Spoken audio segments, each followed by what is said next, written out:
ವಿಶೇಷ ಕಾರ್ಯಕ್ರಮಕ್ಕೆ ಮತ್ತೊಮ್ಮೆ ಸ್ವಾಗತ. ಮಿಡ್ ಬ್ರೈನ್ ಆಕ್ಟಿವೇಶನ್ ಅಂತ ಪ್ರಸಿದ್ಧಿಯಾಗಿರುವ ಈ ಕಲೆ ಪ್ರಪಂಚದಲ್ಲಿ ಕೆಲವು ದೇಶಗಳಲ್ಲಿ ಮಾತ್ರ ಕಾಣೋದಕ್ಕೆ ಸಾಧ್ಯ.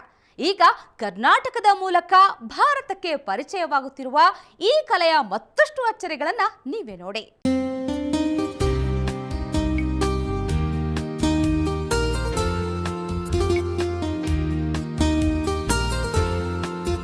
ಖಾಲಿ ಹಾಳೆಯಲ್ಲಿ ಚಿತ್ರ ಬಿಡಿಸೋದು ಮಕ್ಕಳ ಸಾಮಾನ್ಯ ಕಲೆ. ಆದರೆ ಮನಸ್ಸಿನಲ್ಲಿರುವ ಚಿತ್ರದ ಆಕಾರವನ್ನ ಕಣ್ಣಿಗೆ ಬಟ್ಟೆ ಕಟ್ಟಿಕೊಂಡು ಖಾಲಿ ಹಾಳೆ ಮೇಲೆ ಸುಂದರವಾಗಿ ಚಿತ್ರಿಸಿದ ಈ ಹುಡುಗನ ಕಲೆ ನಿಜಕ್ಕೂ ಅದ್ಭುತ.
Strengths, forget about your weaknesses.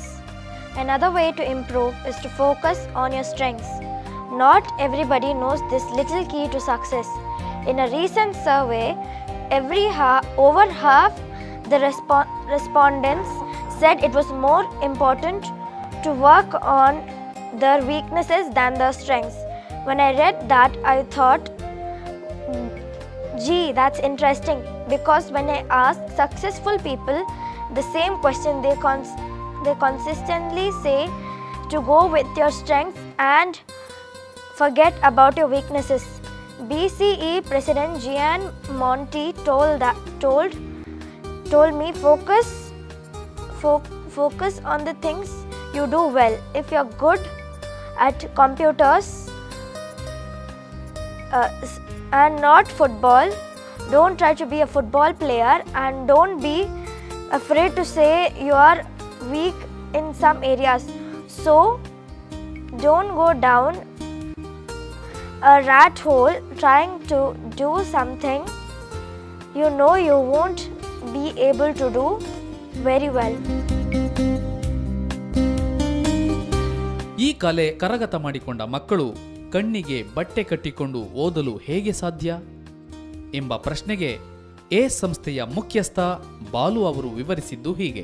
ಕಣ್ಣು ಕಟ್ಟಿಬಿಟ್ಟು ಬಟ್ಟೆ ಇದು ಮಾಡಿದರೂ ಕೂಡ ಅವರಿಗೆ ಬೇರೆ ಯಾವುದೇ ಒಂದು ವಿಚಾರಗಳನ್ನು ತಿಳ್ಕೊಳ್ಳೋ ಅಂಥದ್ದು ಅಥವಾ ವಸ್ತುಗಳಾಗಲಿ ಅಥವಾ ಓದೋದೇ ಆಗಲಿ ಬರೆಯೋದೇ ಆಗಲಿ ಎಲ್ಲದೂ ಮಾಡೋವಂಥ ಒಂದು ಶಕ್ತಿ ಬಂದಿರುತ್ತೆ. ಏನಂದರೆ ನಾವು ಹೈಟಂಡ್ ಸೆನ್ಸರಿ ಪರ್ಸೆಪ್ಷನ್ ಅಂತ ಹೇಳ್ತೀವಿ. ಏನಂದರೆ ಅದರಲ್ಲಿ ಅವರ ಸೆನ್ಸೇಷನು ಇದು ಸ್ಕಿನ್ ಸೆನ್ಸೇಷನ್ನು ಬೇರೆ ಬೇರೆ ರೀತಿಯಾಗಿ ಏನೋ ಕೇಳೋ ಅಂಥ ಒಂದು ಸೆನ್ಸು ಸ್ಮೆಲ್ಲಿಂದು ಜೊತೆಗೆ ಟೇಸ್ಟು ಈ ರೀತಿ ಸೆನ್ಸು ಎಲ್ಲ ಜಾಸ್ತಿ ಹೈಟಂಡ್ ಆಗುತ್ತೆ. ಕಾನ್ಸಂಟ್ರೇಷನ್ ಮಾಡೋದ್ರಿಂದ ಅವರಿಗೆ ಪ್ರತಿಯೊಂದು ಕಲ್ಲರಿಗೂ different sound, different smell, different touch ಈ ರೀತಿಯಾಗಿ ಅವ್ರಿಗೆ ಗೊತ್ತಾಗುತ್ತೆ ಅವರಿಗೆ. ಮತ್ತು ಇದು ಲೆಫ್ಟು ಮತ್ತು ರೈಟ್ ಬ್ರೈನು ಇದಾಗೋದ್ರಿಂದ ಬ್ಯಾಲೆನ್ಸ್ ಆಗೋದ್ರಿಂದ ಅವರ ಮೋಟ್ರಿಂಗ್ ಸ್ಕಿಲ್ಲು ಅಂದರೆ ಹ್ಯಾಂಡು ಮತ್ತು ಕೈ ಇದು ಐ ಕೋಆರ್ಡಿನೇಷನ್ನು ಈ ಥರದ್ದೆಲ್ಲ ಮೋಟ್ರಿಂಗ್ ಸ್ಕಿಲ್ಸ್ ಇಂಪ್ರೂವ್ ಆಗುತ್ತೆ. ಅದರಿಂದ ಏನಾಗುತ್ತೆ, ಅವರ ಒಂದು ಟ್ಯಾಲೆಂಟ್ಸ್ ಇಂಪ್ರೂವ್ ಆಗುತ್ತೆ. ಅದು ಸ್ಪೋರ್ಟ್ಸ್ ಇರ್ಬೋದು, ಮ್ಯೂಸಿಕ್ ಇರ್ಬೋದು, ಬೇರೆ ಯಾವುದೋ ಒಂದು ಆರ್ಟ್ಸ್ ಇರ್ಬೋದು, ಯಾವುದೇ ಇದರಲ್ಲೂ ಕೂಡ ಅವರ ಒಂದು ಹ್ಯಾಂಡ್ ಮೂಮೆಂಟು, ಈ ಮೂಮೆಂಟಲ್ಲಿ ಲಿಮ್ಸ್ ಮೂಮೆಂಟ್ ಮೇಲೆ ಜಾಸ್ತಿ ಕಂಟ್ರೋಲ್ ಸಿಗೋದ್ರಿಂದ ಆ ಇದರಲ್ಲಿ ಅವರು ಚೆನ್ನಾಗಿ ಬೆಳೀತಾರೆ.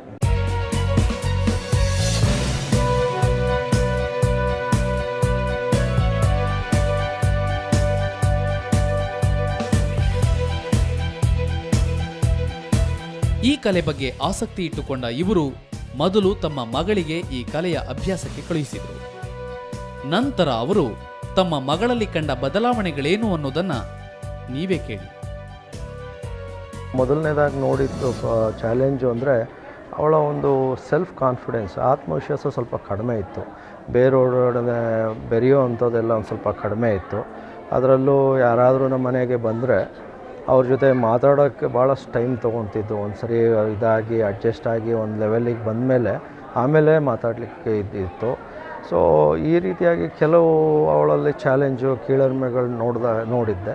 ಬಟ್ ಈ ಪ್ರೋಗ್ರಾಮ್ ಆದಮೇಲೆ ಅವಳಿಗೆ ಆ ಕಾನ್ಫಿಡೆನ್ಸ್ ಇಂಪ್ರೂವ್ ಆಗಿದೆ. ಸೊ ಅವಳಾಗೆ ಸೆಲ್ಫ್ ಇನಿಷಿಯೇಟಿವ್ ತೊಗೊಂಡು ಸ್ಟಡಿ ಮಾಡ್ತಾಳೆ. ಮುಂಚೆ ಟಿ ವಿ ಎಲ್ಲ ಜಾಸ್ತಿ ಇತ್ತು, ಟಿ ವಿ ಈಗಲೂ ನೋಡ್ತಾರೆ, ಆದರೆ ಸ್ವಲ್ಪ ಕಡಿಮೆ ಇದೆ. ಓದಿನ ಬಗ್ಗೆ ಒಂದು ಸ್ವಲ್ಪ ಗಮನ ಇದೆ ಈಗ. ಈ ಕಲೆ ಅಭ್ಯಾಸ ಮಾಡಲು ಎಲ್ಲರಿಂದಲೂ ಸಾಧ್ಯವಿಲ್ಲ. 6 ರಿಂದ 15 ವರ್ಷದ ಮಕ್ಕಳಿಗೆ ಮಾತ್ರ ಸಾಧ್ಯ. ಸಾಮಾನ್ಯವಾಗಿ 6 ವರ್ಷದಿಂದ 15 ವರ್ಷದಿಂದ ಇರೋವಂಥ ಮಕ್ಕಳಿಗೆ ಈ ಒಂದು ಬೆನಿಫಿಟ್ ಸಿಗುತ್ತೆ. ಯಾಕೆಂದರೆ ನಮ್ಮ ಒಂದು ರಿಸರ್ಚ್ ಪ್ರಕಾರ ಏನಂದರೆ 95% ಬ್ರೈನ್ ಡೆವಲಪ್ಮೆಂಟು 12 ವರ್ಷದ ತನಕ ಆಗುತ್ತೆ. ಆಮೇಲೆ ಇನ್ನು ಉಳಿದಿದ್ದ 5% 15 ವರ್ಷದ ತನಕ ಆಗುತ್ತೆ. 15 ವರ್ಷದ ಮೇಲೆ ಆಲ್ಮೋಸ್ಟು ಬ್ರೈನ್ ಡೆವಲಪ್ಮೆಂಟ್ ಕಂಪ್ಲೀಟ್ ಆಗಿರುತ್ತೆ. ಆವಾಗ ಈ ಒಂದು ಎಫೆಕ್ಟ್ ಅಷ್ಟೊಂದು ಇರಲ್ಲ ಅವರಲ್ಲಿ. ಬಟ್ 15 ವರ್ಷದೊಳಗೆ ಈ ಎಫೆಕ್ಟ್ ಚೆನ್ನಾಗಿ ಬರುತ್ತೆ. ಅದು ಮತ್ತೆ ಒಂದು ಸರಿ ಇದನ್ನು ಕಲ್ತ್ಕೊಂಡ್ಮೇಲೆ ಇದು ಜೀವನ ಪರ್ಯಂತ ಒಂದು ಕಲ್ತಂಥ ವಿದ್ಯೆ.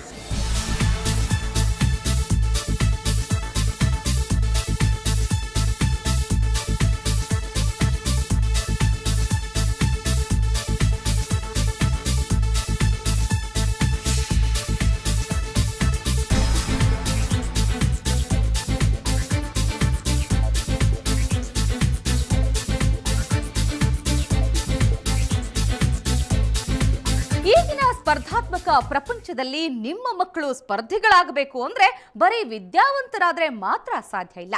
ಅವರಲ್ಲಿರುವ ಕಣ್ಣಿಗೆ ಕಾಣದ ಕಲೆಯನ್ನ ಗುರುತಿಸಿ ಪ್ರೋತ್ಸಾಹಿಸಬೇಕು. ಆ ತಾಳ್ಮೆ ಪೋಷಕರಲ್ಲಿ ಇರಬೇಕು. ಇದು ಈ ಹೊತ್ತಿನ ವಿಶೇಷ.